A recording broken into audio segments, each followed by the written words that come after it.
Qaraniga imom bitta ko'rmang. Qaranglar. Qaratinglar bir daqiqa. Haligi luft gradusida qiynalyapsizlar, luft gradusida. Oson yo'li gradus, luft gradus. Ikkita kelsa 25 gradus haqida gaplashyapmiz. Ikkita N2 lar, N2, N3 keladi, ikkita. O'zi ikkita kelsa deb o'rganinglar, u harflarni esingizdan chiqib qoladi.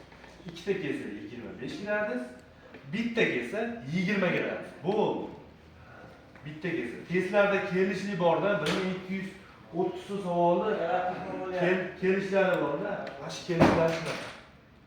Ikkita kelsa 25 gradus, bitta kelsa 20 gradus. Bu agar harfsiz, raqamsiz kelsa, raqamsiz keladi. Nani o'zi keladi raqamsiz, mani o'zi raqamsiz keladi.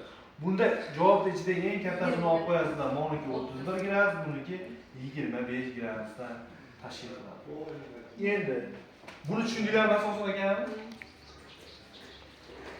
Luft yig'indisini topish. 4 ta kelsa, 4 ta keladi. N2, N3 deb buni harfini yodlab qolmanglar. 4 ta kelsa deb eslab qolinglar. O3, O4 bo'ladi. 4 ta kelsa 1 bo'ladi. 2 ta kelsa 2 bo'ladi. 2 mm bo'ladi. Bu tezlashtirilgan yo'li, lekin to'g'ri yo'l ishlasanglar bo'ladi. Endi kallada qolmasa 4 ta kelsa 1 mm, 2 ta kelsa 2 mm. Bitta kelsa 1,6. Juda ham oson. Mototsiklniki 08, mototsiklnikini hammanglar bilasizlar. Shunaqa narsa.